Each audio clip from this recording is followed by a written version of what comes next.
আলহামদুলিল্লাহি রাব্বিল মাশরিকাইনি ওয়া রাব্বিল মাগরিবাইন আল্লাযী খালাকা কুল্লা শাইইন যাওজাইন ওয়া আওজাবা আলাইনাল ইহসানা বিল ওয়ালিদাইন ওয়া নাশহাদু আল্লা ইলাহা ইল্লাল্লাহু ওয়াহদাহু লা শারীকা লাহু وأشهد أن محمدًا عبده ورسوله سيد الكونين صلى الله عليه وعلى آله وصحبه وأتباعه أجمعين ليلا ونهارا في الطرفين فقد قال الله تعالى في كلامه المجيد وبرهانه التوحيد أعوذ بالله من الشيطان الرجيم بسم الله الرحمن الرحيم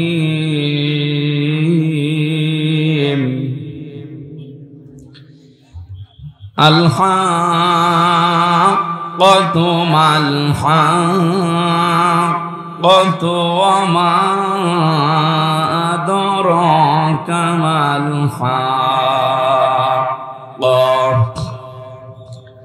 كذبت ثمود وعاد بالقارية فأما ثمود فأهلكوا بالطاغية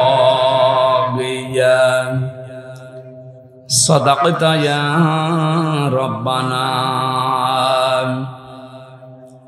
عن أبي هريرة رضي الله تعالى عنه قال قال النبي صلى الله عليه وسلم كل أمتي يدخلون الجنة إلا من أبى قيل يا رسول الله من أبى قال رسول الله صلى الله عليه وسلم من أطاعني فقد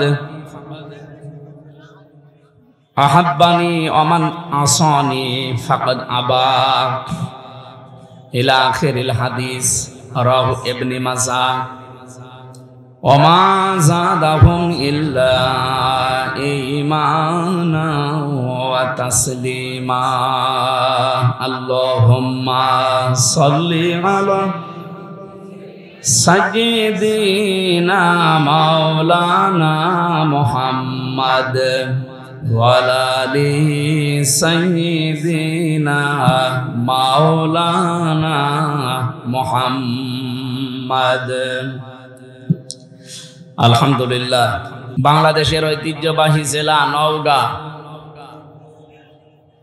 এটা কি থানা?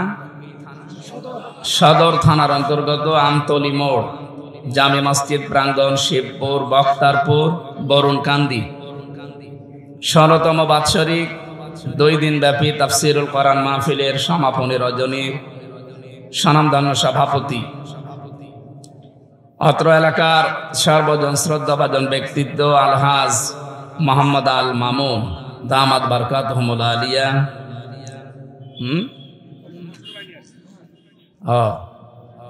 প্রধান অতিথি হিসাবে উপস্থিত আছেন জনাব ডাক্তার অধ্যাপক মোহাম্মদ ইস্কেন্দার হোসেন, বিশিষ্ট চিকিৎসাবিদ, নওগাঁ জেলার কৃতি সন্তান। আল্লাহ রাব্বুল আলামিন তার সেবাকে যেন মানবতার জন্য কবুল করেন, আমিন। এতক্ষণ আলোচনা রাখলেন মাওলানা হাফেজ মুআজ্জিম হুসাইন আহাব্বুল ইসলাম। এ আবার কেমন না?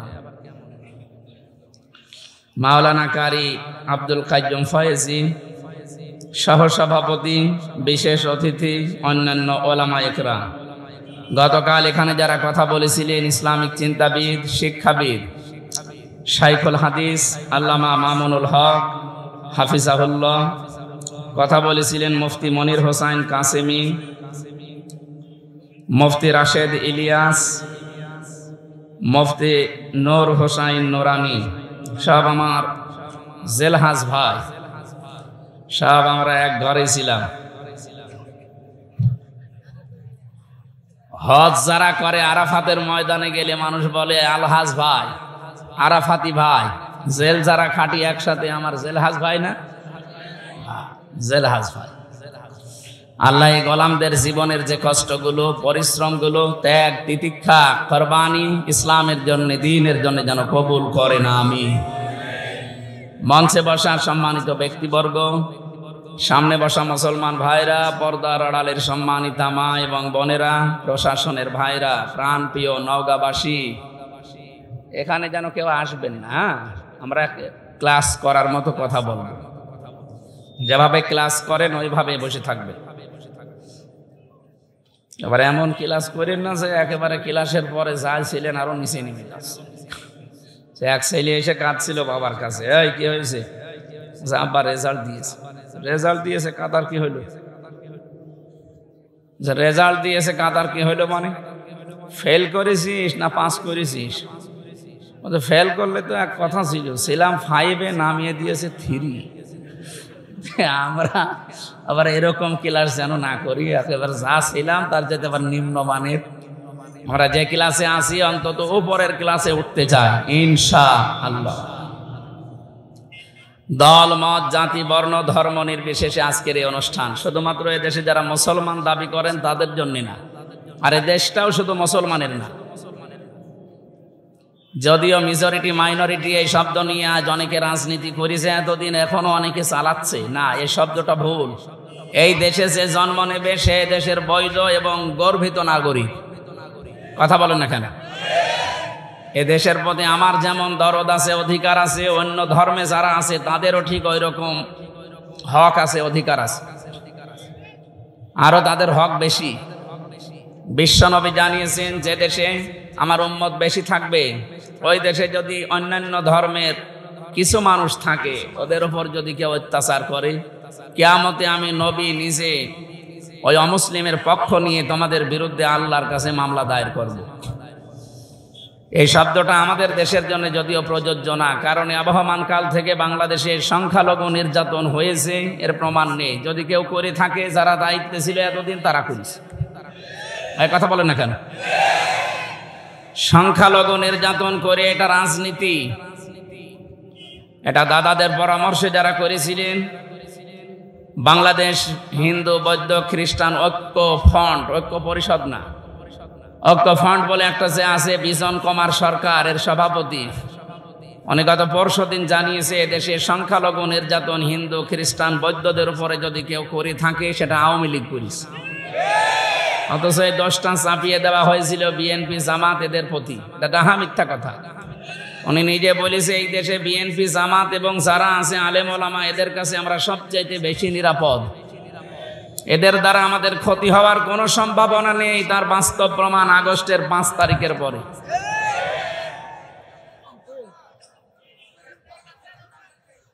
কে বলে?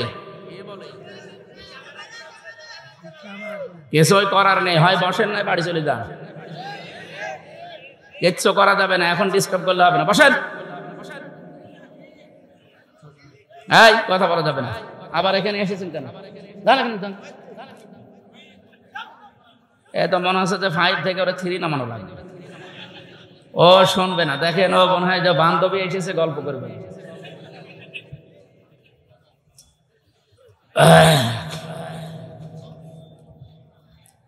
কিচ্ছু হয়নি এদেশে, যা হয়েছে বিচ্ছিন্ন ঘটনা। ওরা যদিও এই সমস্ত ইস্যু তৈরি করে আমাদের এ দেশটাকে অস্থিতিশীল পরিবেশ তৈরি করার পায় তারা চালাচ্ছে, বিশেষ করে যারা পালিয়ে গেছে তাদের বুদ্ধিমতু। আমরা এটা সফল হতে দেব না ইনশাআল্লাহ। ডক্টর মোহাম্মদ ইউনূস গতকাল এবং আজকে ধর্মীয় নেতা যারা বাংলাদেশে বিভিন্ন ধর্মের সবাইকে ডাক দিয়েছে যে মতামত দেন, আমরা এখন কি করব। সব দল মিলে ঐক্যবদ্ধ। এদেশে কোনো অস্থিতিশীল পরিবেশ তৈরি করতে দেওয়া যাবে না, তাহলে মোড়ল যারা আছে তারা কিন্তু সুযোগ পাবে। এই জন্য আপনারা অন্য ধর্মের যারাই আছে আপনাদের ধর্মীয় অনুষ্ঠান পালন করবেন। আমাদের ধর্মীয় কালচার যেটা, এটা আমাদের ধর্মীয় কালচার, আবহমান কাল থেকে এদেশে এটা হয়ে আসছে, এটা কিয়ামত পর্যন্ত চলবে।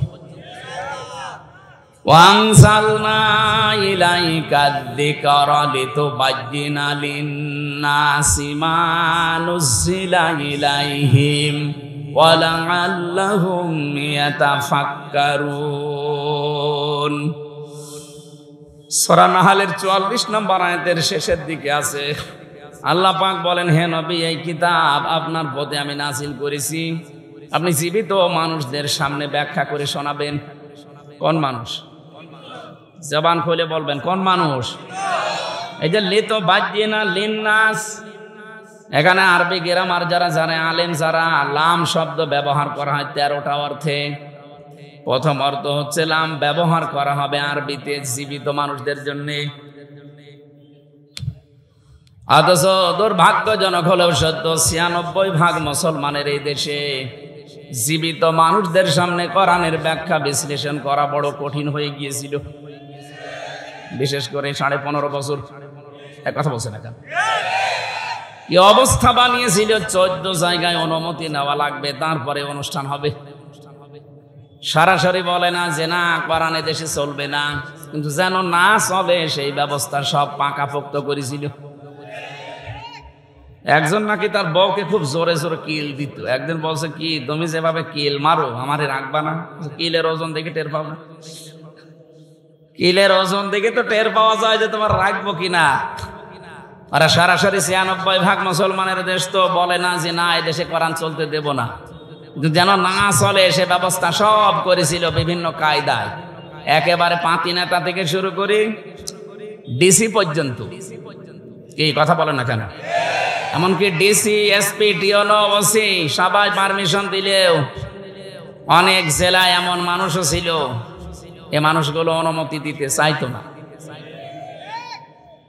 আল্লাহ রাব্বুল আলামিন এমন ভাবে তাদেরকে ধরেছে, তাদের এই পাপের বোঝা পরিপূর্ণ হয়ে যাওয়ার কারণে। কারণ কোরআনে কারিমে বাধা দেয় কাফেররা। কারা? এটা নাযিল হওয়ার পর থেকে এটা চলছে। কাফেররা প্রথমেই বলেছে না সব চলতে দেওয়া যাবে, কোরআনের আলোচনা যেন মুহাম্মদ করতে না পারে, এ সিদ্ধান্ত কাফেরদের। আপনি হয়তো ওইভাবে বলেন না, কিন্তু সিস্টেম চালু করেছিলেন কাফেরদের মতোই। 1500 বছর আগে কোরআনে কারিমে বাধা দিয়ে আবু জেহেল যদি কাফের হয়, তা আপনি কি বলেন? বলেন। অনেকে বলে হ্যাঁ আবু জেহেলের সাথে তুলনা দিচ্ছেন, আবু জেহেল আল্লাহকে মানতো। আরে ভাই, কাবা শরীফের সভাপতি ছিল, আপনি তো নওগাঁ মসজিদের সভাপতি, আপনাকে কেউ চেনেই না। আর আবু জেহেল কোন মসজিদের? কাবা শরীফের সভাপতিও। হাজিদের পানি পান করাতো ধান্দায়। কিসে? টাকা পয়সা কামাই করার জন্য হাজিদের খেদমত করতো ওর লোকজন দিয়ে। 2 নম্বরে ওকে যদি কেউ জিজ্ঞাসা করতো আল্লাহ বলতে কেউ আছে, ও শুধু বলে না যে আছে, কোরআনে কারিম ওর এই কথা কোট করেছে, ওয়ালা ইন সাআলতাহুম মান খালাকাস সামাওয়াতি ওয়াল আরদা লা ইয়াকুলুনাল্লাহ। কয়েক জায়গায় আল্লাহ একটা দিয়ে জানিয়েছেন, হে নবী ওদেরকে যদি জিজ্ঞাসা করেন আসমান আর জমিন কে বানিয়েছে, লা ইয়াকুলুনাল্লাহ, লামে তাকিদ নুনে সাকিলা, আল্লাহ গ্যারান্টি দিয়ে বলছে আবু জেহেল ওই কথা বলতো যে আল্লাহ বানিয়েছে। কে বানিয়েছে? তাহলে আল্লাহ একজন আছে ও বিশ্বাস করতো না? কথা বলে না কেন? করতো মানে আমাদের মতো হালকা বিশ্বাস না। ও যদিন বদরের ময়দানে যাবে, ওই দিন বদরের যাওয়ার আগে কাবা, এখান থেকে 2-3টা প্রশ্ন আসবে সামনে, আপনাকে জবাব দেওয়া লাগবে। গল্প করেন আর যাই করেন, জবাব দেওয়া লাগবে। বিশ্ববিদ্যালয়ে যারা ক্লাস নেয় 45 মিনিট ক্লাস নেওয়ার পরে 10টা প্রশ্ন করে। আপনি আন্দাজে একটা লেকচার দিতে হলে 40-45 ঘন্টা পড়াশোনা করা লাগে ওই বিষয়ের উপর, বিশেষ করে ভার্সিটি যারা ক্লাস নেয়। আপনি 40-45 মিনিট ক্লাস নিয়ে 10টা প্রশ্নের যদি জবাব দিতে না পারেন, তো স্যারের বক বক করা শেষ আর আপনার শোনাও শেষ। আমরা ওইভাবে 5 ঘন্টা কথাও বলতে পারি না, আর আমার বলারও দরকারও নেই। আমি আধা ঘন্টা বলবো, কিন্তু এখান থেকে যেন 5টা বিষয় বাড়ি নিয়ে যাওয়া যায়। কারণ এটা ক্লাস চলছে, একটা কি চলছে, ক্লাসের মতোই থাকা লাগবে, একেবারে নিস্তব্ধ হয়ে যাবে। বলেন আবু জেহেলের উদাহরণটা দিলাম কেন? কাবার গিলাফ ধরে কাঁদছিল সকালবেলা, 17 রমজান, রমজান মাসে সকালবেলা সবাই তাওয়াফ করছে কাবা শরীফ উলঙ্গ হয়ে, আরো নিজে যেয়ে কাবার গিলাফ যেটা মুলতাজাম বলে, যেখানে দোয়া করলে কবুল হয়, ওই দরজার সামনে দাঁড়িয়ে বলছে, কাবার মালিক তুমি আসো, আমি জানি আমি মুহাম্মদের বিরুদ্ধে যাচ্ছি অস্ত্র নিয়ে বদরের ময়দানে যুদ্ধ করার জন্য, সত্যের পক্ষে যে আছে তাকে তুমি বিজয় দিয়ে দিও। আবু জেহেলের দোয়া কবুল হয়ে গেছে। বলেন তো, ও যদি আল্লাহ একজন আছে বিশ্বাসী না করবে, ও কাবার গিলাফ ধরে কাঁদবে কোন কারণে? বলেন। এবার আমার প্রশ্ন, তাহলে আইন পাশ করে কোরআন নিষিদ্ধ করে দিল শুনতে কেন? কারণ ও খুব ভালো করে জানতো আমি যে ক্ষমতার চেয়ারে বসে আছি দেশের প্রধানমন্ত্রী হয়ে, এটা একটা অবৈধ। ও ঠিক ভালো করে বুঝতো যে আমার চেয়ারের একটা পায়াও ঠিক না, সব নড়বড়ে পায়া। কিন্তু মোহাম্মদ যেটা কোরআন দিয়ে বোঝাতে চাই যে অধিকারগুলো মানুষের প্রচার করে, যে এই এই অধিকার আমার আছে। আমার ভোট দেওয়ার অধিকার আছে না নেই? বলেন। হুয়া জিতাবাকুম ওয়া মা জাআলা আলাইকুম ফিদ্দীনি মিন হারাজ। সূরা হজের ৭৮ নম্বর আয়াতের মাঝের অংশে আছে, আল্লাহ পাক বলেন, আমি তোমাদেরকে নির্বাচিত করি। নওগাঁবাসী একেবারে বিবেক দিয়ে বলবেন, নির্বাচিত করা হয় যে পদ্ধতির মাধ্যমে, ওইটার নাম নির্বাচন। আমি বেশি বললাম? নির্বাচিত করা হয় যে কোনো বিষয়কে কিসের মাধ্যমে? বলেন বলেন। 15.5 বছর তো নির্বাচনই হয়নি, এটাকে মিথ্যা কথা। অথচ আজ 8-9 দিন দেখতে পাচ্ছি বাইরের বিভিন্ন দেশে শ্রীমপ্রীতি পাওয়ার জন্য মানুষের কাছে মিথ্যা তথ্য ছড়াচ্ছে যে আমি নির্বাচিত ছিলাম, আমাকে নির্বাসন দেওয়া হয়েছে। নির্বাসন আমরা দেয়নি, আপনি নিজে নির্বাসন বেছে নিয়েছেন। আর নির্বাচিত ছিলেন, এটা তাহা মিথ্যা কথা। এই 15.5 বছরে যে নির্বাচন হয়নি, কেউ যে নির্বাচিত ছিল না, এটা যদি ঘোড়া কেউ জিজ্ঞাসা করে, ঘোড়াও হাসবে। কথা বলেন না কেন? বলে এই মিথ্যা কথা আপনি ছড়িয়ে কি পেতে চান? বিশ্বের মডেল কেন তাম দুনিয়ার 257 রাষ্ট্র এক হয়ে গেলেও বাংলাদেশে এই জালেম আর আসতে পারবে না, কারণ আপনি নির্বাচিত ছিলেন না। এত বড় না মিথ্যা কথা বলেন কেন? নির্বাচনের আগে 154 জন আপনি ঘোষণা দিয়ে দিয়েছেন। কথা বলছেন না কেন? দিনের ভোট আপনি রাতে করে ফেলেছেন। নির্বাচন হইল কবে? আমার এই যে 33 বছর এখন বয়স, 18 বছর থেকে যদি শুরু করি 3 বার আমার ভোট দেওয়ার কথা, আমি তো একবারও দিতে পারলাম না। আপনাকে ভোট দিল কে? হয় আপনি নিজে নিজে দিয়ে নিয়েছেন। এক কথা বলছেন না কেন? আমার সাথে এক ওসি ছিল জেলখানা, আমি তো ফাঁসির কন্ডেম ছেলে ছিলাম। একদিন আমার এসে বলছে, হুজুর দেখেন তো আমার তওবার ধরনটা দেখেন তো কিভাবে করলেন। এই যে নির্বাচন গেল, এই নির্বাচন আমি বাইরে ছিলাম। রাত 12টার পর থেকে আমি ভোট কাটা আরম্ভ করলাম, ফজর পর্যন্ত বাক্স ভর্তি করে বিভিন্ন জায়গায় পাঠিয়ে দিলাম। ফজরের নামাজের আগে ওযু করলাম, গোসল করলাম, 2 রাকাত নামাজ পড়ে বললাম আস্তাগফিরুল্লাহ। আমারই তওবা কি হয়েছে? না, আপনি তো আর আল্লাহর কাছে দোষ করেননি যে আস্তাগফিরুল্লাহ পড়বেন, আপনি দোষ করেছেন হামজার কাছে। কারণ একটা এমপি বানাতে 2.5 থেকে 3 লাখ বা 3.5 লাখ 4 লাখ হামজা লাগে। কথা বলেন না কেন? আমাদের মতো মানুষের রায় নেবেন, ভোট নেবেন, এরপরে আপনি পাস করলে বলবেন আমি এমপি। তা আপনি তো একাই 3.5 লাখ সব শেষ করে ফেললেন, আর এখন আপনি আস্তাগফিরুল্লাহ পড়েন আল্লাহর কাছে। আপনি কি আল্লাহর কাছে দোষ করেছেন? আমার মতো 3.5 লাখ 4 লাখ হামজা যদি আপনাকে বলে ঠিক আছে যান ওসি সাহেব মাফ করে দিলাম, তাহলে আপনি মাপ পাবেন। 2 নম্বরে ভয়ঙ্কর বিষয়, আপনি যতদিন জেলে আছেন এই কয় বছরের ভেতরে অনেক হামজা মরে গেছে। কথা বলেন না, আপনি তাদের কাছে মাফ চাবেন কি করে? এই জন্য জালেমদেরকে 15.5 বছর টিকিয়ে রাখার জন্য যারা চেষ্টা চালিয়েছে তারাও জালেম।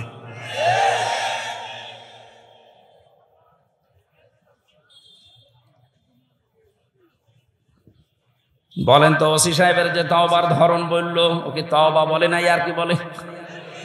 বাংলাদেশে বহু মানুষ এখন দেখছি আর কি মারছে। আরে ভাই, তওবা হবে তো তার কাছে, অপরাধ হয়েছে যার কাছে। আপনি আল্লাহর কাছে কোনো অপরাধ করে থাকলে ওনাকে বলেন, উনি যদি মাফ করে দেয় দিক, শাস্তি দেয় দিক, ওনার ব্যাপার। আপনি তো অপরাধ আমার কাছে করলেন, আমার কাছে অপরাধ করে কাবার গিলাপ ধরে মাফ চাবেন, পুরাটা উল্টা না। আপনাদের তাওবা হচ্ছে না। যারা তাওবা করতে চান, অপরাধ করেছেন যার কাছে, স্বীকার করবেন তার কাছে। এইটা বাংলাদেশে যদি চালু হয়, পরবর্তীতে যারা চেয়ারে বসবে ওরা আর অন্যায় করার সাহস পাবে না, কারণ অপরাধ যার কাছে, স্বীকার করা লাগবে তার কাছে। আজকে এই সংক্রান্ত আয়াতগুলো আমরা কোরআন থেকে পড়েছি, আমরা কথা বলবো সামনে ইনশাআল্লাহ। আবু জেহেলের কথা বলছিলাম, এ লোকটা বেশ ভালোভাবে জানতো আমি যে চেয়ারে বসে আছি, এ তো জোর করে আছি। মোহাম্মদ যেটা বলতে চায় অধিকারের কথা, যদি সত্যি মানুষ এগুলো জেনে ফেলে তাহলে আমার চেয়ার রাখবে না। এই জন্য মোহাম্মদের কোরআন এটা বন্ধ করা দরকার। ১৫০০ বছর পর নব্য আবু জেহেল যারা, তারা জাতে মাতাল হলো, তাহলে ঠিক ছিল। ওরাও বুঝেছিল আমাদের যে চেয়ার, এ চেয়ার তো বৈধ না। কথা বলেন না। এই জন্যে 15 বছরের ভেতরে যারা নির্বাচনের মাধ্যমে প্রহসন করে এমপি, মন্ত্রী, মেয়র, সাবেক উপজেলা চেয়ারম্যানের নিচে লিখে দেন, আপনি লিখবেন না। কারণ আপনি সাবেক উপজেলা চেয়ারম্যান, সাবেক মেয়র, সাবেক এমপি, সাবেক মন্ত্রী, এটা অবৈধ। আপনাকে কে ভোট দিয়েছে যে আপনি এটা লিখেন? হ্যাঁ, আপনি একটু বেশি করে লিখতে পারেন যে সাবেক চোর, এইটা লেখা যায়। কারণ আপনি চুরি করেছেন, আপনি লিখে দেবেন যে আমি চোর। তো বর্তমান তো চুরি করছেন না, সাবেক, এই জন্য সাবেক চোর বা সাবেক ডাকাত লিখে দেবেন। এই কথা বলছেন না কেন? আর 8 সাল থেকে 24 সাল পর্যন্ত যত কিছু নিয়েছেন রাষ্ট্রের কাছ থেকে, এগুলো সব ফেরত দেওয়া লাগবে। কারণ আপনি অবৈধ জিনিস বৈধ করার জন্য এগুলো ফেরত দিয়ে জনগণের কাছে বলেন যে আমাদের ভুল হয়ে গেছে। এটা যতদিন না বলবেন ততদিন আপনি এই দেশের বৈধ নাগরিক না। বহু মানুষের অধিকার নষ্ট করেছেন, আগে ফেরত দেবেন। আমার ভাইরা, এই যে মানুষগুলো এতদিন পর্যন্ত যারা বুঝেছিল যে আমির হামজা কোরআন দিয়ে যা বলতে চায়, এ তো আমার চেয়ারে ধাক্কা লাগে, ওই তখন আস্তে করে বলে যে না, ওরে আসতে দেওয়া যাবে না, ও রাজনৈতিক কথা বলে, ওরে শয়তান।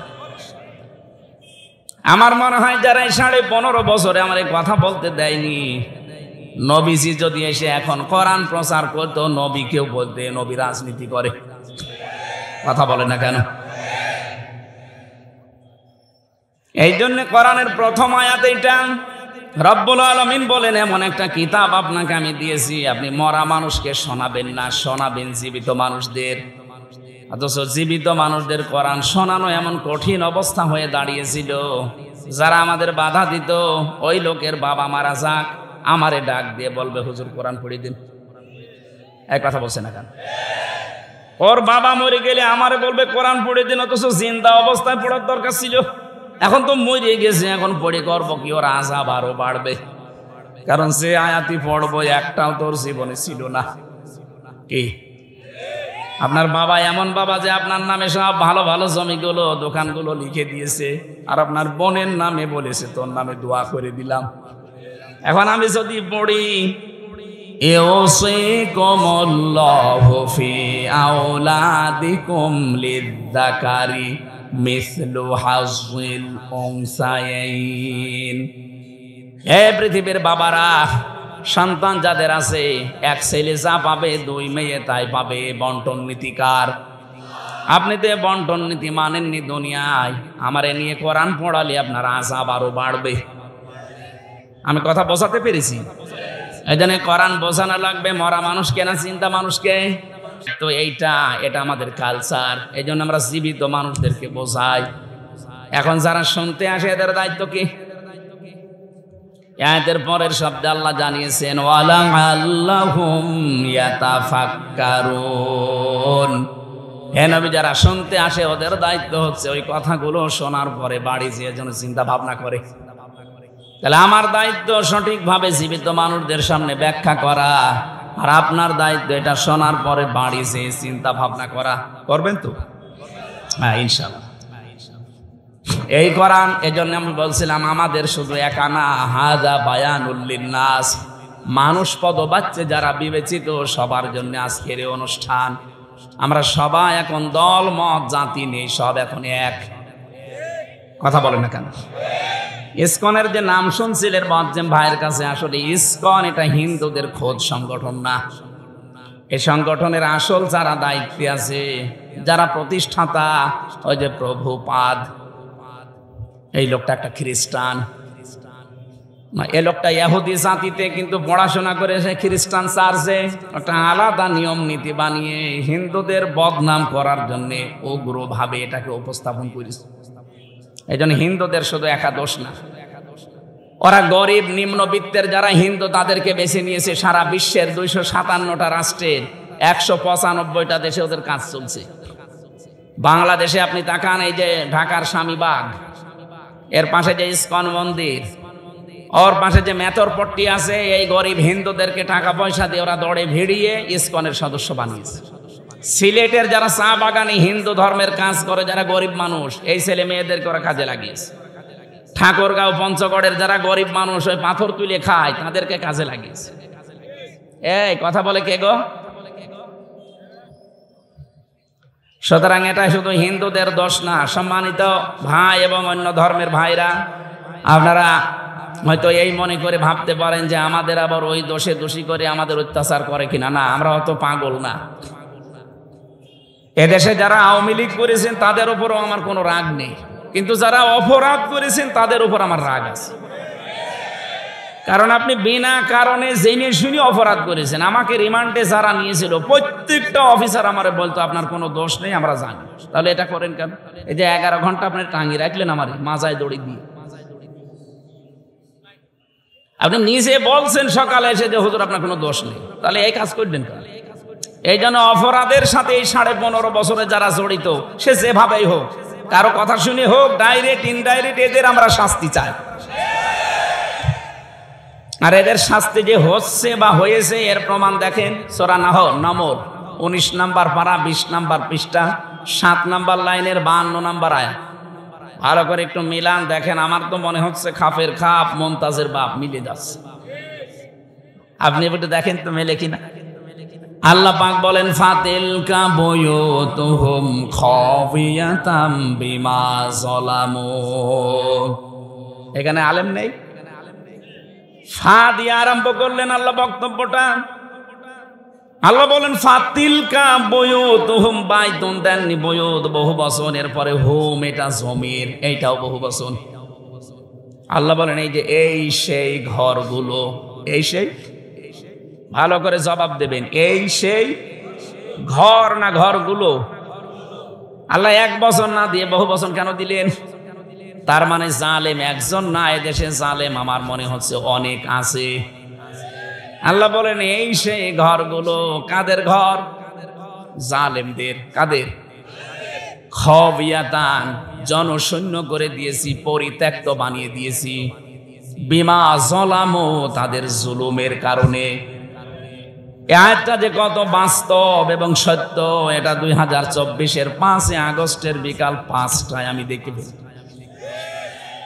কুষ্টিয়ায় দেখেন হানিফের বাড়ি, বিকাল 5টা বাজতে বাজতে পায়খানার প্যান পর্যন্ত খুলে নিয়ে চলে গেছে। ইট তো নেই, প্যানও খুলে নিয়ে চলে গেছে।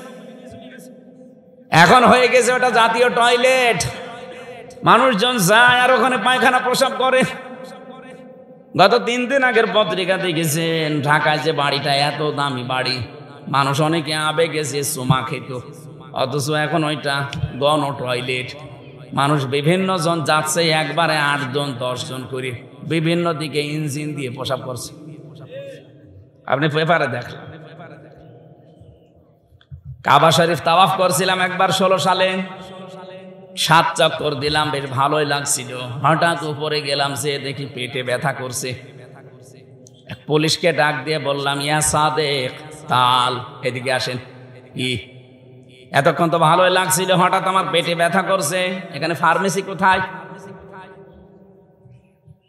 পুলিশ আমারে বলে, ইয়া হাজি ওল হজ্জাত আইনা বিলাদুকা, ও হাজি দেশ কোথায়? জি তুমিন বাংলাদেশ, বাংলাদেশ থেকে এসেছি। ওর ভাষা দিয়ে আমারে বলছে, হাজি আপনি জানেন না এটা কোন জায়গা? না তো। আবু জহেলের বাড়ি। আপনি এখনো পায়খানা না করে দাঁড়িয়ে আছেন? তাড়াতাড়ি করেন। পায়খানা করে দেখে আমার পেটের ব্যথা ভালো হয়ে গেছে।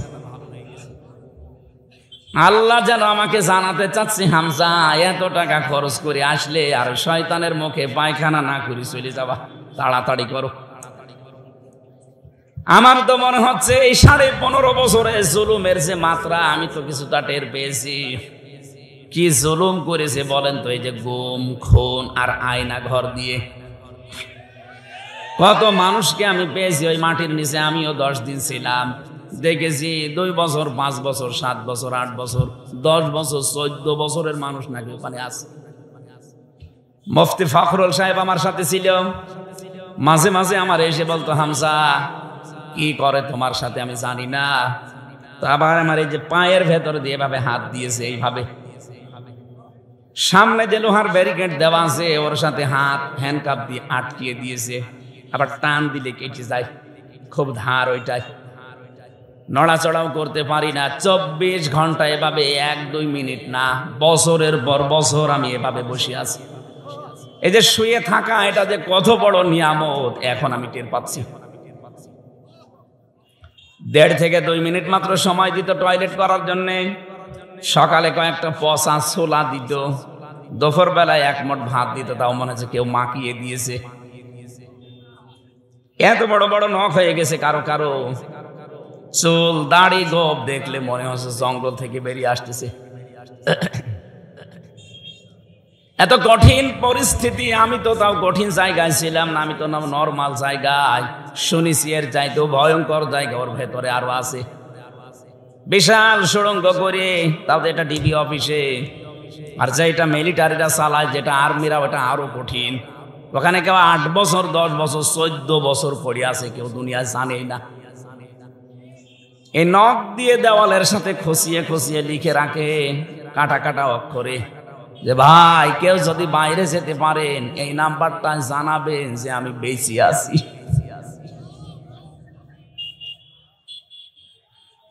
এই জুলুম যারা করেছিলেন এই 15 বছর 15.5 বছর ধরে, আপনি বলেন তো কোথায় পৌঁছিয়েছিলেন? এখনো পর্যন্ত অনেক জালেম দেখছি, জালেমদের সাফাই গা যে কি করেছে যে তার পালিয়ে যাওয়া লাগলো। শয়তান, তোমার সাথে তো হয়নি, তুমি টের পাচ্ছ না। তোমার বাবার সাথে যদি এটা হয়তো তুমি টের পাইছ। কত মানুষ 15 বছর ঘরে থাকতে পারে নাই, গাছতলায় বাঁশতলায় ধানের খেতে আখের খেতে সময় কাটিয়েছে। এক কথা বলছেন না কেন? কিচ্ছু জানে না, ভালো মানুষ ঘরে ঘুমিয়ে আছে, ঘুম থেকে উঠে দেখছে হাজত খানায়। কি গো, তুই গাছ কেটেছিস কখন? স্বপ্নে। আমি কি বানিয়ে বললাম?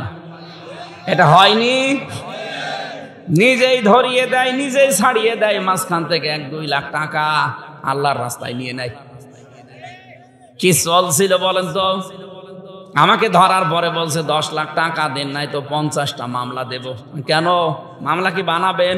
সব বানানো আছে, শুধু নাম লিখে দেব। কি দেশে বাস করতাম আপনি টের পাচ্ছেন?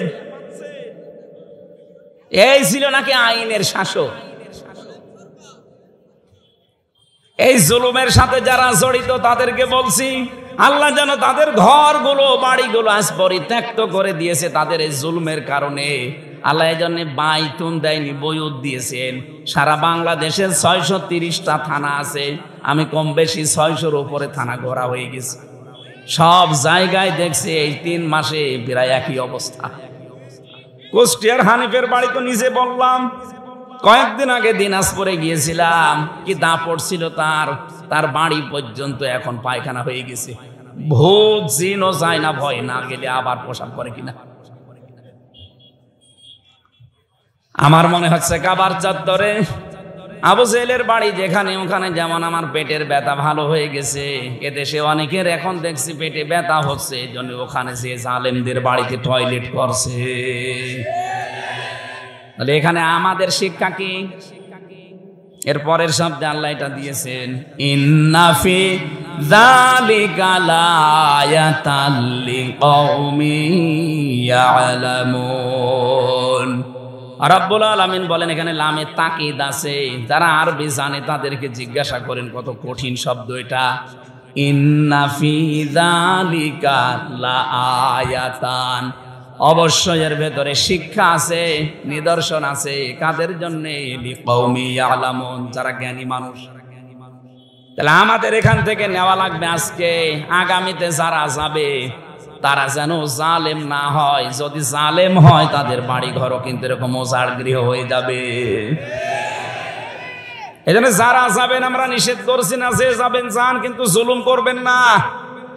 জালেমদের 15 বছরের শিকড় যদি আল্লাহ কেটে দিতে পারে, আপনি তো এখনো জানেনই, এখনই অনেকে জুলুম আরম্ভ করেছে। 5 তারিখের পর থেকে দেখতে পাচ্ছি অনেকে এখনো বিভিন্ন জিনিসে হাত মারছে। কেউ বাজারে, কেউ নৌকা ঘাটে, কেউ গরুর হাটে, এক কথা বলছেন, কেউ চাঁদাবাজি আরম্ভ করে দিয়েছেন, এখনো থালা পাননি হাতে, পেলে কি করবেন? এজন্য সাবধান, ওরা অত্যাচার করেছে, ওরা এজন্য জালেম। আপনিও যদি শুরু করেন আপনিও তো জালেম। তো ওদের ভেতর আর আপনার ভেতরে পার্থক্য কি?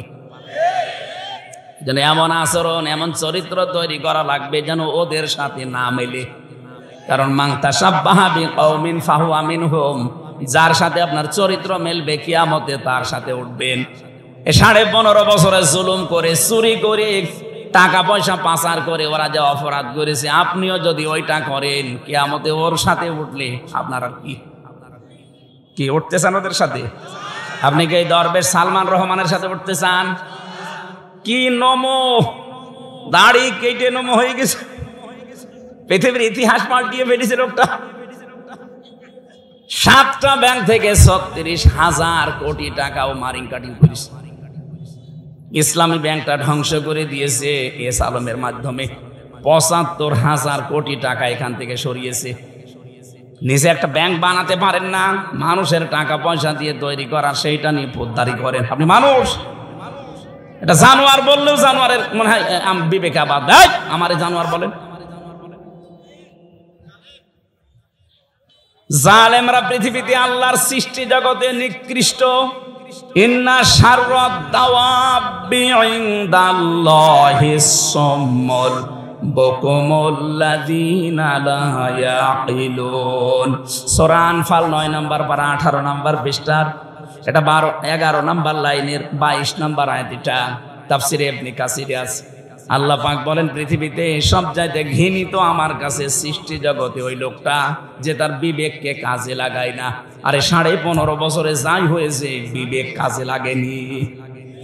বিবেক কাজে লাগলে একটা আলেমকে এভাবে 11 ঘন্টা টাঙিয়ে রাখতে পারে? বলেন। এটা তো আমার নিজেরটা বললাম, বাকিগুলো মামুনুল হককে দেখেননি? এরকম চেয়ারে যেত আদালতে, মাজাটাই শেষ করে দিয়েছে। মুফতি ফখরুল ভাই আমার মনে হয় আর সারা জীবন এভাবে কাটছাট হয়ে চলতে পারবে না। মাজা এই জায়গায় হাতটাই বাঁকা হয়ে গেছে। ইমাম মালিকের জীবনী পড়েছিলাম, ওনার হাত বেঁধে রেখেছিল 41 দিন একাধারে, শুধু টয়লেট আর খাবারের সময় খুলে দিত। এই জন্য ওনার হাত এই হাড় থেকে ডিসকানেক্ট হয়ে গিয়েছিল। বহু আলেমের ওখানে আমি দেখেছি যারা আজ 22 বছর, যারা আজ 14 বছর, যারা আজ 10 বছর 12 বছর পড়ে আছে। এত কষ্ট ভেতরে আলেমদেরকে ওরা দিয়েছে। আমি তো হালকা পেয়েছি, আমার চাইতে আরো বেশি পেয়েছে অনেকে। তাদের শরীরে যে বিভিন্ন জিনিস নড়বড়ে হয়ে গেছে। এই জুলুমগুলো যারা করেছিলেন, এখন যদি কেউ সামনে এরকম করার চিন্তা ভাবনা করেন, এদের এত বড় শিকড় যদি আল্লাহ কেটে দিতে পারে, আপনি তো কিছুই না। কথা বলেন না কেন? ওদের শিকড় কত নিচে ছিল দেখেছেন? দারোয়ান থেকে শুরু করে একেবারে সংসদ পর্যন্ত সব ওদের সাজানো লোক। এক কথা বলছেন না কেন? সব ওদের সাজানো, সব ওদের বানানো, এরপরও টিকতে পারলো না। আর আপনার তো এখনো সাজানো কিছুই হয়নি, আন্দাজে মুখ জোর করছেন। এই জন্য চরিত্র ঠিক করবেন। ওদের মতো চাঁদাবাজি যদি করেন, আপনার বাড়িও টয়লেট হবে। কথা বুঝতেছেন? ওদের মতো মিথ্যা মামলা যদি দেন, আপনার বাড়িও এরকম পরিত্যক্ত হয়ে যাবে। গতকালকে কুমিল্লাতে একটা সমাবেশ ছিল। সর্বশেষ যিনি বক্তব্য দিলেন আমি দেখলাম আজকে পেপারে, সর্বশেষ বক্তব্য দিয়েছেন যিনি আমিরে জামাত। এরপরে যিনি সভাপতি ঘোষণা দিলেন মাইকে যে আজকের এই অনুষ্ঠানে 8টা মোবাইল আর একটা টাকা ভর্তি মানি ব্যাগ পাওয়া গেছে। যার হয় সে প্রমাণ দিয়ে নিয়ে যান। এ পৃথিবীর ইতিহাসে এইটাই মনে হয় প্রথম। আপনি বলেন তো বাংলাদেশের কোন সমাবেশ শেষ হওয়ার পরে এইটা বলতে পারে যে এখানে 8টা মোবাইল আর একটা মানি ব্যাগ ভর্তি টাকা পাওয়া গেছে? বলেন। এইরকম মানুষ যদি দুনিয়াতে, এইরকম চরিত্রের মানুষ যদি আমরা তৈরি করতে পারি, আল্লাহর কসম এদেরকে রাষ্ট্র দিয়ে দিলে এরা খাবে না। আর যদি ওই দরবেশের মতো মানুষকে দেন, ও খেয়ে একেবারে ধর করে ফেলবে। খাবে তো খাবে, শেষে বাঁচার জন্য দাড়ি পর্যন্ত পোষ দেবে। ওরে জিজ্ঞাসা করেছে আপনি এরকম নাফরমানি করলেন কি করে? দাড়ি রাখা সুন্নত, আপনি কেটে ফেললেন। আবার ফতোয়া দিয়েছে, ওই দাড়ি রাখা সুন্নত, জান বাঁচানো ফরজ। আমি দাড়ি কেটে সুন্নত ফেলে দিয়ে ফরজ আমি চেষ্টা করছিলাম বাঁচার, কিন্তু পারলাম না। নৌকা আমারে ধরিয়ে দিল, নৌকা ধরিয়ে দিয়েছে। তাহলে আজকে আয়াতের ভেতরে যে শিক্ষাটা প্রথম পেলাম, জালেমদের আচরণ যেন আমরা দুনিয়ায় না করি। তাহলে আমাদের বাড়ি ঘরও দেখা যাচ্ছে 10-15 বছর পরে পরিত্যক্ত টয়লেট হয়ে যাবে। আল্লাহ আমাদেরকে হেফাজত করেন, বলেন আমিন। কোরআনে কারীম থেকে সূরা হাক্কাতের 4-5টা আয়াত পড়েছি কিয়ামত সংক্রান্ত। কারণ মানুষের চরিত্র সংশোধনের জন্য আখিরাত ভিত্তিক জীবনের বিকল্প নেই। এটা যদি আপনার ভেতরে তৈরি না হয়, কখনো আপনারা দেখতে মনে হবে বিশাল দরবেশের মতো, কিন্তু চরিত্র খারাপ। আর আপনার দেখতে শুনতে যাই হোক, ভেতরে যদি হযরত ওমরের মতো জবাবদিহিতার ভয় থাকে, আপনি দেখতে ভালো না হলেও আপনি একটা জান্নাতি মানুষ। খলিফাতুল মুসলিমিন হযরত ওমর রাদিয়াল্লাহু তাআলা আনহু, এই যে আখিরাতের ভয়টা কি, জবাব দেওয়া লাগবে এটা কি, উনি বুঝিয়েছেন ওনার জীবনে। এই কথা বলছেন কেন?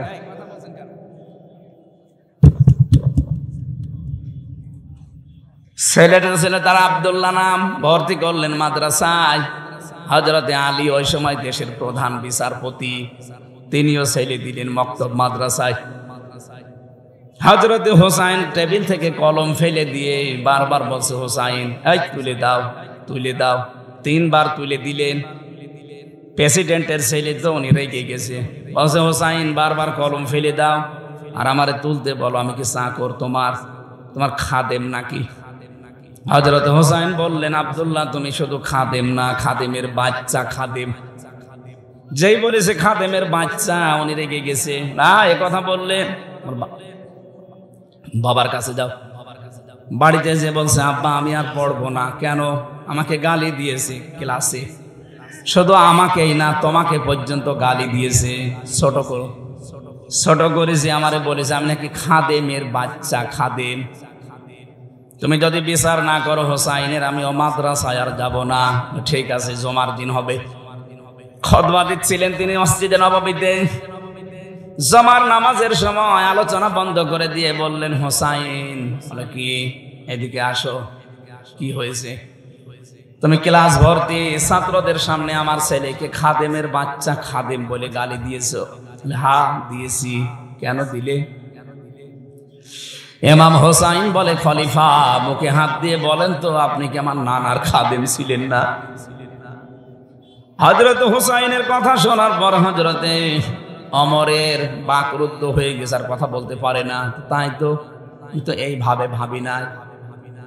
তুমি যেটা বললে এটা কি লিখে দিতে পারবা? নিয়ে আসেন কাগজ কলম, নিয়ে আসেন। খেজুরের পাতা নিয়ে এসেছে, লিখে দিলেন, ওমর আমার নানার খাদেম ছিল, আমি দেখেছি। ইতি হোসাইন ইবনে আলী, সই করে দিলাম, জান।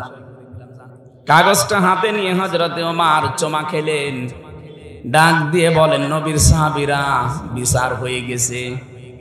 ছোট মানুষ সন্তান আব্দুল্লাহ তো বোঝে না, বলে আব্বা তুমি তো বিচার শুরুই করলে না, হয়ে গেল কি করে?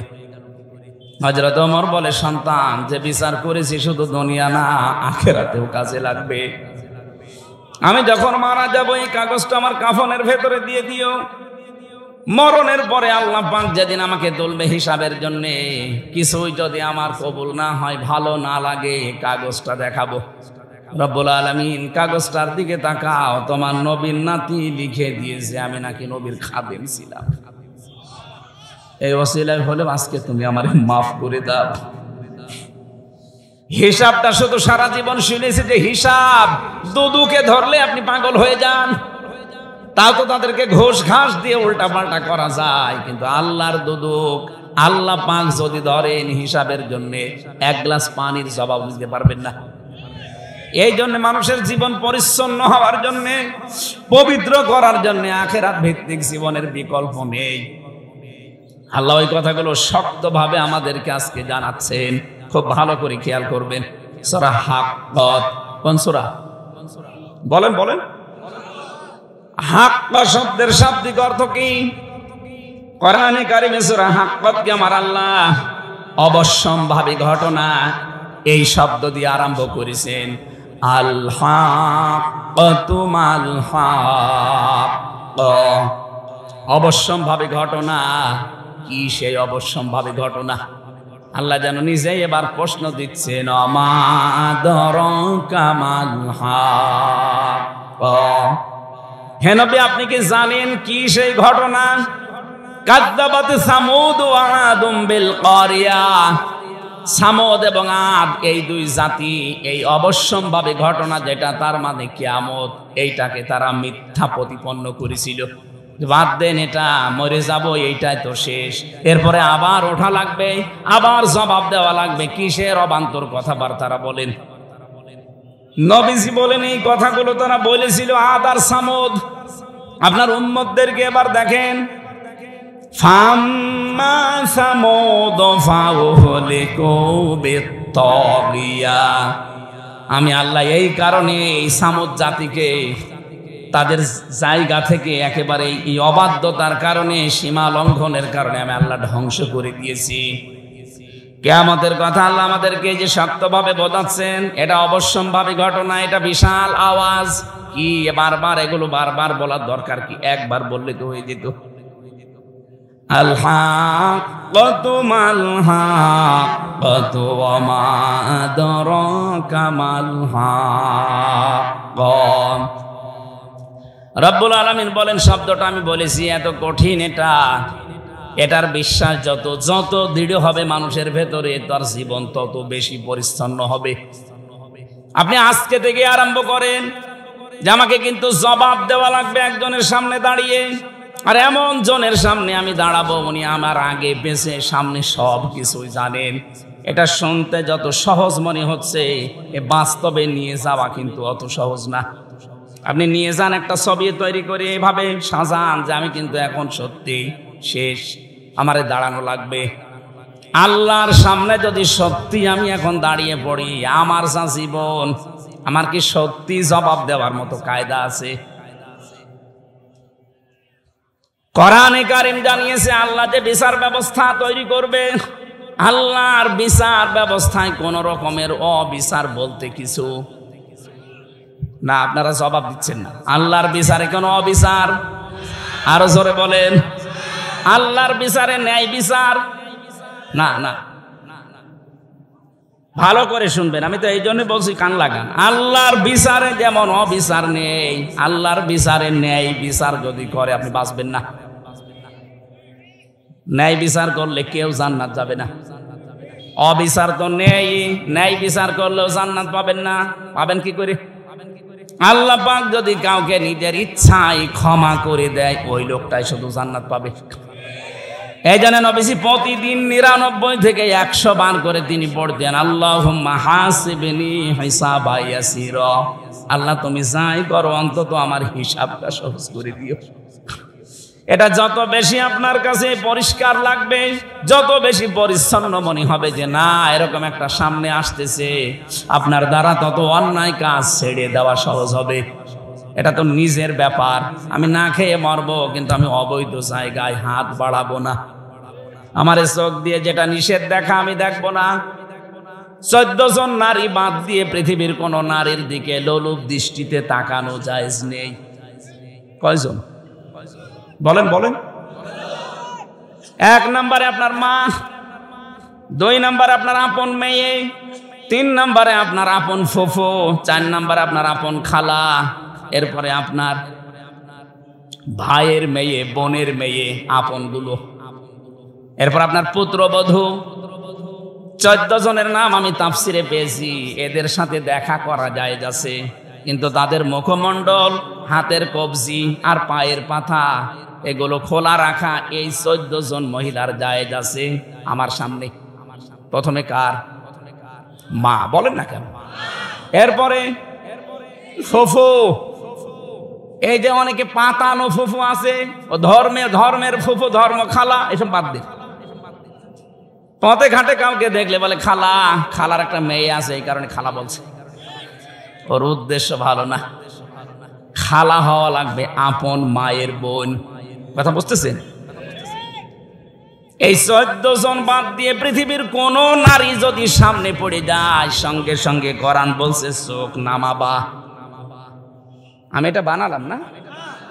সূরা নূর 18 নম্বর পারা 12 নম্বর পৃষ্ঠা 7 নম্বর লাইনের 30 নম্বর আয়াতে আছে, কুল্লিল মুমিনিনা ইয়াগুদ্দু মিন আবসারিহিম ওয়া ইয়াহফাযু ফুরুজাহুম যালিকা আযকা লাহুম ইন্নাল্লাহা খাবীরুম বিমা ইয়াসনাউন। বলেন আল্লাহু আকবার। আল্লাহ পাক বলেন, হে নবী, মুমিন পুরুষদেরকে আপনি বলেন, এই মানুষগুলোর সামনে যদি কোনো মহিলা পড়ে যায়, পরনারী মানে 14 জন বাদ দিয়ে, সঙ্গে সঙ্গে যেন তারা চোখ নিম্নগামী করে এবং লজ্জাস্থানের হেফাজত করে। এটাই তাদের জন্য পবিত্র পন্থা। এখানে বাংলাদেশে না এই জায়গায় বহু পুরুষ মানুষ বসে আছে, বিবাহিত মানুষ, যাদের নিজের বউ ভালো লাগে না, অথচ অন্যের বউ রসগোল্লা লাগে। দেখছেন বলছে ঠিক। এই রোগটা শয়তান তৈরি করে ওয়াসওয়াসার মাধ্যমে। এবার আসেন তো এই রোগের ঔষধ কি? আপনার নিজের স্ত্রীর ভেতরে আল্লাহ যা দিয়েছে এইটা বাদ দিয়ে আপনি যে ভাবির সাথে, প্রতিবেশীর স্ত্রীর সাথে লাইন করেছেন, ওর ভেতরে কি অন্য কিছু বেশি আছে? আপনি কি মনে করেন যে না, তার 5-6টা আছে? তার ভেতরে যা আপনার স্ত্রীকে আল্লাহ তাই দিয়েছে, অথচ নিজের স্ত্রীর প্রতি কোনো আকর্ষণ নেই, ভালোবাসা নেই, মন থাকে না, শুধু মন টেনে চলে যায় ভাবির দিকে। এরকম রোগে কারা আছেন একটু হাত তোলেন তো। আমার মনে হয় এই এলাকায় এসব ওয়াজ করা ঠিক না, এরকম আল্লাহর ওলি বসে আছে। এরকম রোগের রোগী দেশে নেই। আর কথা বলেন না কেন? মেয়েরা যারা এসেছেন শুধু নামাজ পড়া, রোজা রাখা, কালো বোরকা পরায়, কিন্তু ইবাদত না। ওয়াইদা গাবা আনহা হাফিজাতুহু, স্বামী যখন বাইরে যাবে তখন নিজের ইজ্জত, সম্ভ্রম, স্বামীর সন্তান, স্বামীর মাল সম্পদ, এগুলো আপনাকে হেফাজত করে রাখা লাগবে। কিন্তু অনেক মহিলা আজ ব্যর্থ, স্বামী বাইরে চলে গেলেও মনে হয় দিন পায়। পাশের বাড়ির দেওয়ার নিয়ে শুনে আরামে গল্প করছে, অথচ এমন জনকে মোবাইলে কথা বলছে যার সাথে মোবাইলে ওর জন্য কথা বলা জায়েজ না। কথা বলে না কেন? একটা ভুল কাজে আছে অনেকেই। হ্যাঁ, কোনো অবিবাহিত মেয়ে লোককে যদি ভালো লাগে, প্রস্তাব দিয়ে সমর্থ থাকলে বিয়ে করে ফেলেন। কিন্তু বিবাহিত কোনো মহিলার সাথে যদি আপনি ভুল করে আর জেনে শুনেও যদি লাইন করে থাকেন, জীবনেও তো সেই স্বামী ছেড়ে না দিলে বিয়ে করতে পারবেন না। কথা বলছেন না কেন? আপনি বিয়েও কোনোদিন করতে পারবেন না, আবার সারা জীবন তাকে না পেয়ে কষ্টের ভেতরে মরবেন। এই জন্য যারা বিবাহিত কোনো মহিলার সাথে লাইন করেছেন, এই মুহূর্তে তওবা করেন। তওবা করবেন কিনা বলেন? কারা কারা করবেন হাত তোলেন তো। এরা কি লাইনে আছে? এই দাঁড়ি কর তুমি। হ্যাঁ, তওবা করলে ঠিক আছে, কাজ না করে তওবা করবা কেন? কাজ করো, ওই সমস্ত কাজ করো, ঠিক আছে। এই এদিকে তাকান, ওর যে চেহারা, ওর সাথে লাইন করবে কে? না, আপনার সাথে লাইন করা মানুষ এদেশে নেই। হ্যাঁ ঠিক আছে, বাঁচে গিয়েছে, আল্লাহ ওরে হেফাজত করিস। ওর সাইজেও ছোট, আবার চেহারাও আল্লাহ বানিয়েছে এরকম, ওর দিকে কেউ তাকাবেও না, ওর অসুবিধা নেই। কিন্তু যাদের চেহারা একটু ভালো, ওরা তো দিশা পায় না করবে কি, মনে করে আমার পেছনে তো মানুষ ঘরে, আলহামদুলিল্লাহ। তাহলে এই রোগ থেকে যাদের নিজের স্ত্রী আজ ভালো লাগছে না, আকর্ষণ তৈরি হয় না, অন্যেরটা দেখলেই ভালো লাগে, এটা রোগ। এ রোগ শয়তান তৈরি করে দেয় ওয়াসওয়াসার মাধ্যমে। এটা থেকে বাঁচতে হলে কয়েকটা পদ্ধতি আছে, নাকি এই ওষুধ বলার দরকার নেই? এ জেলায় আপনারা হাত তুললেন না যে এই জেলায় তো পাচ্ছি না, বলে কি করবো? রেকর্ড হচ্ছে তো, অন্য জেলায় যাক, তারা যেন মানে। এক নম্বরে, বড় নারী দেখলেই মন চাইলেও আপনাকে চোখ নিম্নগামী করা লাগবে, এটা আল্লাহর নির্দেশ। আল্লাহ ভালোভাবে জানে যে আপনার দুর্বলতা কোন জায়গায়। মন চাওয়ার পরেও যদি আপনি না তাকান, একটা অনির্বচন সুখ আল্লাহ আপনাকে দান করবে। কি বললাম শব্দটা? অনির্বচন সুখ, বাংলা শব্দ এটা। এটা কেমনে তৈরি হয়? এই যে বাচ্চারা, পাখির বাচ্চা দেখবেন, মুরগির বাচ্চা, সিল যখন শো মারতে আসে তখন মা পাখিটা পর এভাবে বিছিয়ে ডাউন করে দেয়। কি কথা বলেন না কেন? দেখবেন একটার সাথে একটা পর লেগে যায়, মোলায়েম সফট কোমল হয়ে যায়। এটা শুধু লেগে যায় না, এভাবে ডাউন করার পরে ফল করে দেয়। আল্লাহ কোরআনে কারিমে উদাহরণটা সূরা বানি ইসরাঈলের 23 নম্বর আয়াতে দিয়েছেন, ওয়াখফিজ লাহুমা জানাহাদ-দুল্লি মিনার রাহমা।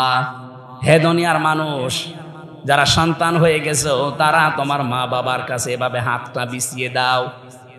এখানে আল্লাহ যদিও জানাহুন দিয়েছেন, ডানা। আমাদের পৃথিবীতে কোনো মানুষের ডানা হয় না, হয় আমাদের হয় হাত। হাতের আরবি শব্দ ডানা না, হাতের আরবি শব্দ জানাহুন না, হাতের আরবি শব্দ ইয়াদুন, আদুদা, আইন দোয়া দাল। আল্লাহ আদুদাও দেয়নি, ইয়াদুনও দেয়নি, দিয়েছে জানাহুন। কেন? আমাদের তো ডানা নেই, ডানা হয় পাখির। কার? পাখির ডানা হাওলাত করে আল্লাহ আমাদের লাগিয়ে দিলেন কেন? কারণ পাখির যে ডানা, এর ভেতরে নরম কিছু পাওয়া যায়। এই যে পরগুলো পাবেন, পালক, এত সফট, এত কোমল, এত মোলায়েম, একটার সাথে আর একটা লাগবে। এর নিচে যখন বাচ্চারা আশ্রয় নেবে, এই পলকের নিচে দেখবেন ছোট ছোট কুয়াগুলো আছে, এত নরম। এটা একটার সাথে আর একটা লাগার কারণে নিচ দিয়ে যেগুলো ঝরে যায়, ওই বাচ্চাগুলো নিচে যাওয়ার পরে ওদের মাথায়, ওদের চোখে, বিভিন্ন জায়গায় যখন লাগে, একটা আলাদা শান্তি। ওই সময় তারা কিচির মিচির কিচির মিচির করে। ওইটার বাংলা শব্দ হচ্ছে অনির্বচন সুখ।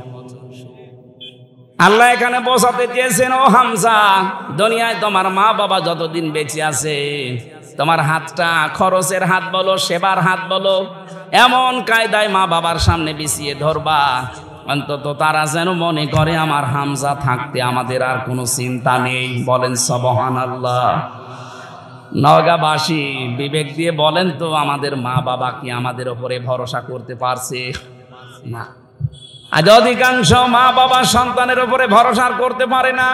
মনে করে সন্তান বিয়ে দিলে আমাকে পর করে দেবে, হয় আমাকে আলাদা করে দেবে, নাই বৃদ্ধাশ্রমে দিয়ে দেবে। কথা বলে না কেন? এটা মনে করার কারণ হচ্ছে, আজ অধিকাংশ পরিবারের সন্তানও কিন্তু চায় না যে মা বাবাকে আমি আলাদা করে দেই, বৃদ্ধাশ্রমে রেখে আসি, বাড়ি থেকে তাড়িয়ে দেই না। কোনো সন্তান দুনিয়া এটা চায় না, কিন্তু বাধ্য হয় বোর কারণে। আসতে বলেন। সম্মানিত মা বোন যারা এসেছেন, এই জন্য বলছে শুধু নামাজ পড়া, রোজা রাখা, গালো বোরকা পরা ইবাদত না। আপনি স্বামীর মা বাবাকে নিজের মা বাবার মতো আচরণ করবেন, এইটাও ইবাদত। এই ইবাদত আজ বাংলাদেশে নেই, এই জন্য এখন জেলা এবং থানায় থানায় বৃদ্ধাশ্রম হচ্ছে। কয়েকদিন আগে আমি নীলফামারী গিয়েছিলাম, কিশোরগঞ্জ থানা, দেখলাম বৃদ্ধাশ্রম। আমারে নিয়ে গেল দেখার জন্যে। এই কোলে 20 জন, এই কোলে 20 জন মার বাবা বসে আছে, মুরব্বী। ওদের চেহারার দিকে আর চোখের দিকে তাকিয়ে আমি দেখতে পেয়েছি প্রতিটি মা বাবা তার সন্তানের জন্য বরদোয়া করছে, অথচ তাদেরও আমার মতো ছেলে মেয়ে আছে। কথা বলেন না কেন? কেন আমার মতো সন্তান বিয়ে করার পরে মার বাবাকে বৃদ্ধাশ্রমে রেখে আসবে, বাড়ি থেকে তাড়িয়ে দেবে, আলাদা করে দেবে কেন? অথচ আমার পেছনে সবচেয়ে বেশি শ্রম দিয়েছে, একেবারে 25-30 বছর পর্যন্ত একাধারে বিনা লাভে আমার মা আর বাবা। কোন প্রকার লাভ ছাড়া তারা আমাকে এ পর্যন্ত তুলেছে। আর বানানো গাছ পেয়ে এখন আপনি একেবারে পর করে দিলেন, ডিলেট করে দিতে চান। নিজের মা বাবা যদি হয়তো আপনি ডিলেট করতেন। এজন্য মেয়েরা যারা এসেছেন পুত্রবধূ, তাদেরকে বলছি, জীবনও আপনি স্বামীর মন পাবেন না। সত্যি কথা বলছি আমি স্বামী হিসাবে, জীবনও আপনি স্বামীর মন পাবেন না যদি স্বামীর মা বাবার সাথে খারাপ আচরণ করেন, তাদের ব্যবহারটা ঠিক না করেন, তাদের যে যত্ন করার দরকার, তাদের যে খরচ করা দরকার, এটা যদি না করেন, হয়তো স্বামী উপরে উপরে তার সন্তানের কারণে, তার সংসারের কারণে ভালোবাসবে, কিন্তু ভেতরে ভেতরে বলবে আল্লাহ এ যেন মরে যায়, আর একটা বিয়ে করবো। হাদিস নবীজি বলেন, কোন স্ত্রী যদি চায় আমার স্বামী বেশি দিন বেঁচে থাক, আমার স্বামীর হায়াত বেড়ে যাক, তার সন্তান, তার সম্মান, তার প্রভাব প্রতিপত্তি, অর্থনীতি এগুলো আরো বেড়ে যাক, নবীজি বলেন ওই স্ত্রী যেন বারবার তাকিদ দেয়, স্বামী তুমি যাই করো রক্তের সম্পর্কগুলো ঠিক রাখো। আমার সাথে সবচাইতে বেশি রক্তের সম্পর্ক আমার মা বাবার, আমার বোনের, আমার ভাইয়ের, আমার চাচার, আমার ফুফুর। এই কথা বলছেন না কেন? এইগুলোর সাথে আজ সম্পর্ক ভঙ্গ করার জন্য সবচাইতে বেশি দায়ী বউরা। আমি জানি মেয়েরা এখন আমার নামে বরদোয়া করছে, আল্লাহ হুজুর মরুক, মরবো তাও আমি বলবো, কারণ আমি চাই আপনারা যেন বেঁচে যান। হাজারো স্ত্রী কিন্তু জাহান্নামে যাবে, কিন্তু এই স্বামী স্ত্রীর এই রক্তের সম্পর্কগুলো নষ্ট করার কারণে। কারণ আল্লাহ পৃথিবী তৈরি করার পর কমপ্লিট যখন হয়ে গেল, তখন এই রেহেম, যেটা রক্তের সম্পর্ক, আত্মীয়তা, এটা আল্লাহর পাশে বেঁধে ছিল। ডাক দিয়ে বলে, মাবুদ আমার সম্পর্কে তো কিছুই বললে না। আল্লাহ পাক ওই দিন জানিয়েছে, রেহেম তোমার সম্পর্কে আমার রায় হচ্ছে, তোমার সাথে যারা সম্পর্ক অটুট রাখবে তাদের সাথে আমার সম্পর্ক ঠিক থাকবে, আর তোমার সাথে যাদের সম্পর্ক কাট হয়ে যাবে, আমি আল্লাহ বলছি তাদের সাথে আমিও সম্পর্ক ছেদ করলাম। বলেন নাউজুবিল্লাহ। আপনি বড় নাব জোব্বা গায়ে দিয়ে নামাজ পড়ে হাসি হয়ে কি করবেন যদি এইগুলো ঠিক করতে না পারি আমরা? এজন্য আমি সহ যারা এসেছি আশা করব অবশ্যই আজকে থেকে যাই হোক, যদি বউ বাদ দেওয়া লাগে দরকার হয় বাদ দিয়ে আর একটা বিয়ে করব। রক্তের সম্পর্ক ছিন্ন করে জাহান্নামে হওয়া যাবে না। কারা কারা পারবেন হাত তোলেন তো। ওরে বাবাই, বিয়ে করার জন্য হ্যাঁ করে আছে, ঠিক আছে করবেন, 4টা পর্যন্ত করবেন। বিয়ে করা জায়েজ আছে, কিন্তু শর্ত 3টা। শুধু সুন্দরী আর মনোমুগ্ধ পরিবেশ দেখে, টাকা পয়সা দেখেই পাগল হওয়া যাবে না। 3টা বিষয় দেখা লাগবে। প্রথম বিয়ে জায়েজ, পরের গুলো জায়েজ করার নিয়ম 3টা। আমরা তো অনেকেই সুন্দরী খুঁজি, সুন্দরী দেখে পরের গুলো না, এটা নিয়ম না। ইসলাম বিয়ে করতে বলেছে, কিন্তু আগের আয়াত পরের আয়াত দেখেন, সূরা নিসার 3, 4, 5। আল্লাহ পাক যেগুলোর নাম দিয়েছেন, এখানে হয় এতিম হওয়া লাগবে, অসহায়, 2 নম্বরে সে বিধবা হওয়া লাগবে, 3 নম্বরে তার স্বামী পরিত্যক্তা হওয়া লাগবে। এরকম মহিলা দেখে বিয়ে করার নিয়ম। আরো খুঁজে বেড়াচ্ছে আকিস গ্রুপের মেয়ে। আমার আকিস সাহেবের 3 বউ, ওনার ছেলের 4 বউ। প্রথমটা ঢাকা বিশ্ববিদ্যালয় স্যার, শিক্ষিকা, পরের গুলো সবই একটু নর্মাল। দ্বিতীয়টা ঠিক আছে, দ্বিতীয়টা MBBS ডাক্তার, 3 নাম্বারটা নার্স, 4 নাম্বারটা ওনার কর্মচারী। উনি তো এই কোরআনের আয়াত মিলিয়েই করেছে, অসহায়, বিধবা করেনি, স্বামী পরিত্যক্তাও না, কিন্তু গরিব মানুষের মেয়ে। তো ওনাদের যে সম্পদ আল্লাহ দিয়েছে, ওনাদের যে সম্মান, ওনাদের যে শরীর, যা খায়। আকিজের বড় ছেলের সাথে আমি থাকি, উনি দেখেছি, উনি যে খাবার খায়, এক দিন মনে হয় 8 থেকে 10 হাজার টাকার খাবার। এই এত খাওয়া লাগে না, এমন এমন খাবার, এত দাম 2000 টাকা। এই জন্য শরীরও এরকম টাইট। এখন 70 বছর বয়স, 4টা বউ, আল্লাহর রাস্তায় চালিয়ে যাচ্ছে, কোনো অসুবিধা নেই। অথচ আমার যে শরীর একটাই চলে না, আমি একটারই সময় দিতে পারি না। এই যে কয়দিন বের হয়েছি বাড়ি থেকে, খালি বাড়ি থেকে গেতাছে, ওই তাই করে বেড়াও গা। এমনি 3 বছর জেল খেটে আসলে হয়নি, আবার ওই জেলের মতোই ঘুরে বেড়াত, তোমার আর বাড়ি আসার দরকার নেই। তাই আমার দ্বারা 4 বউ সাজে? যদি অসহায় হয়, যদি বিধবা হয়, স্বামী পরিত্যক্তা হয়, এইরকম মহিলা দেখে এতিম অসহায় তাদেরকে দিয়ে বিয়ে করা জায়েজ আছে পরের গুলো। আর আমরা এটা উল্টিয়ে ইসলামকে কলঙ্কিত করার জন্য শুধু খুঁজে বেড়াই ধনী মানুষ আর সুন্দরী। না, প্রথমটা ঠিক আছে। প্রথমটা আমি মনে হয় এটা বোঝাতে পেরেছি। আয়াতটা নিয়ে অনেকের অভিযোগ আছে, চায়ের বিয়ে করতে বলে আমার রিমান্ডে বলছিল এক অফিসার মুসলমান, আপনার আকিজের ছেলে চায়ের বিয়ে করেছে, তাহলে আমার বউকে বলবো চায়ের স্বামী ধরতে? আমি ধরতে বলে আপনার বউ যদি চায়ের স্বামী ধরে, যদি ছেলে হয়, কোন কোন বাপের পরিচয় দেবে? বলছে ডিএনএ টেস্ট করে পরীক্ষা করে দরকারে বলবে যে অমুক বাপের ছিল। কত বড় শয়তান! এক মহিলার যদি চায়ের স্বামী হয়, সন্তান হলে কাড়াকাড়ি হবে না? এ বলবে আমি হাফ বাবা, ও বলবে আমি ফুল বাবা, ও বলবে আমি 3 ভাগের 1 ভাগ বাবা। আর একজনের যদি চায়ের স্ত্রী হয়, সন্তান যদি এক এক বছরে 4টা করে হয়, বাবা কয়টা? তো বিয়ের ক্ষেত্রে এই নিয়মটা, যাদের ইনসাফ করার মতো যোগ্যতা নেই এই মানুষগুলোর আর না করাই ভালো। একটা নিয়েই সন্তুষ্ট থাকা দরকার। এই আয়াতের শেষের দিকে এটা আছে, অহেদা, যদি না পারো ইনসাফ করতে একটা নিয়েই সন্তুষ্ট থাকো। আল্লাহ এই বিধানটা তো খেলা করার জন্য দেয়নি, আমরা উল্টা দিকে নিয়ে গেছি। আমরা সুন্দরী আর মুখমণ্ডল অথবা টাকা পয়সা এগুলো খুঁজতে চাই। অথবা প্রথমটা বিয়ে করার পরে পরের গুলো কয়টা শর্ত বললাম? হয় বিধবা হওয়া লাগবে, অথবা স্বামী পরিত্যক্ত হওয়া লাগবে, মানে স্বামী মরে গেছে, স্বামী ছেড়ে দিয়েছে, অথবা এতিম অসহায় মিসকিন এইরকম মানুষগুলোকে দেখে আপনি সমাজে যেন বিশৃঙ্খলা বা জেনা ছড়িয়ে না পড়ে, এই জন্য আপনাকে আশ্রয় দেওয়ার জন্য বিয়ে করার নিয়ম। আমি যেটা বলছিলাম, সম্মানিত মা বোনেরা, আপনাদেরকে আমি অনেক ভালোবাসি, চাই আপনি বেঁচে যান। এই জন্য আগামী থেকে দুনিয়া যেহেতু থাকার জায়গা না, আপনিও যাবেন, আমিও চলে যাব। 100 বছর পরে এখানে যারা আছি একজনও থাকবো না। কথা বলেন না কেন? বলেন তো, 100 বছর পরে যদি কেউ এই নওগাঁর, এই যে কি কান্দি যেন দেখলাম, এই গ্রামে এসে যদি বলে এই বাড়ি আমার, ওখানে যারা বসবাস করবে সত্যি করে বলেন আপনাকে উঠতে দেবে?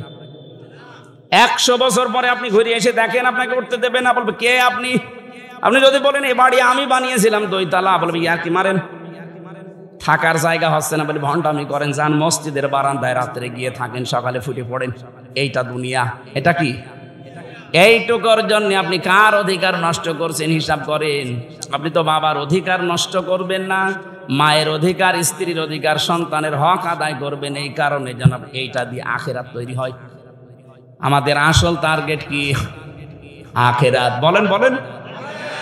আল্লাহ রাব্বুল আলামিন বলেন এই যে জবাব দেওয়া লাগবে, হিসাব দেওয়া লাগবে, এটা যারা অস্বীকার করেছিল এই মানুষগুলোকে এই সীমা লঙ্ঘনের কারণে এমন পর্যায়ে আমি পৌঁছিয়েছি। আপনি তাকান, বিচারের যে সিস্টেম আমি তুলে এনেছিলাম কোরআন দিয়ে, প্রথমে আল্লাহ বিচার সাজাবে আপনাকে দিয়ে একা একা। অকুল্লুহুম আতিহি ইয়াউমাল কিয়ামাতি ফারদা। কিয়ামতের সর্বপ্রথম আল্লাহ বিচারের রায় দেবে আপনাকে একা ডাক দিয়ে। কয়জন করি? দ্বিতীয় নম্বরে ডাকবে হচ্ছে ইয়াউমা নাদউ কুল্লা উনাসিম বিইমামিহিম, আপনার নেতার সাথে ডাকবে। 3 নম্বরে এবার সবার সামনে ডাকবে। ওই যে বিচার ব্যবস্থায় বললাম আল্লাহ কোনো অবিচার করেন না, ন্যায় বিচার করলে কেউ বাঁচবে না, জান্নাতে যেতে পারবে না। হ্যাঁ, যদি উনি মাফ করে দেয়। এইটাই পদ্ধতি। এই পদ্ধতিটা তাফসিরে পড়েছি। আল্লাহ যদি আমাকে মাফ করতে চায়, ঘিরে ফেলবেন ময়দানে মাহশারে, কুদরতি চাদর দিয়ে সবার চক্ষু থেকে আড়াল করে আমাকে ঘিরে ফেলবেন। ডাক দিয়ে বলবে এটা করেছিলি, এইটা করেছিলি, সবগুলো আমার চোখের সামনে ভিডিও ক্লিপ আকারে উনি দেখাবে, বলবে এই যে দেখ এটা করেছিলি। অস্বীকার করার কিচ্ছু নেই, বাধ্য হয়ে মাথা নিচু করে বলা লাগবে আল্লাহ আমার ভুল হয়ে গেছে। আল্লাহ পাক বলেন যখনই বান্দা এ কথা বলবে আমার রহমতের জরিয়ায় জোশ পয়দা হবে, শেষে বলবো যা আজকে ধরে আমি গোপনে মাফ করে দিলাম। এইটা দরকার জীবনে। এইটা যদি আমাদের জীবনে এসে যায়, আমাদের জীবন সাকসেস।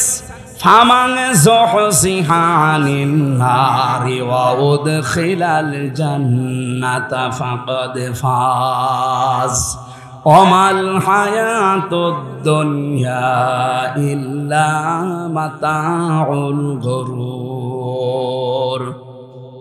সূরা আলে ইমরান 4 নম্বর পারা 13 নম্বর পৃষ্ঠার 12 নম্বর লাইনের 85 নম্বর আয়াতের শেষের দিকে আছে 185। আল্লাহ পাক বলেন জীবনের হার জিত মানুষ বোঝে না, আসল মানুষের হার জিতের জীবন ওইটা যাকে কিয়ামতে আমি আল্লাহ মাফ করে দিয়ে বলবো যা জান্নাতে চলে যা, এই লোকটার জীবনই সফল। এরকম একটা জীবন তৈরি করার জন্য আখিরাত ভিত্তিক গঠন করার তৌফিক আল্লাহ যেন দান করেন, বলেন আমিন, আল্লাহুম্মা আমিন। লা ইলাহা ইল্লা আনতা সুবহানাকা ইন্নী কুনতু মিনাজ জালিমিন। রব্বুল আলামিন, 2 দিন ব্যাপী তাফসীর মাহফিলে নওগাঁর এই মাটিতে বসে আমরা দোয়া করছি। সারাটা জীবন অপরাধ করে জীবনটা আমরা নষ্ট করে ফেলেছি। আল্লাহ আমাদের গুনার দিকে তাকিও না, তোমার রহমতের দিকে তাকাও, জিন্দেগীর গুনাহগুলো মাফ করে দাও। সারাটা জীবন অপরাধ করে আমাদের জীবন শেষ হয়ে গেছে। কিছু বলবেন?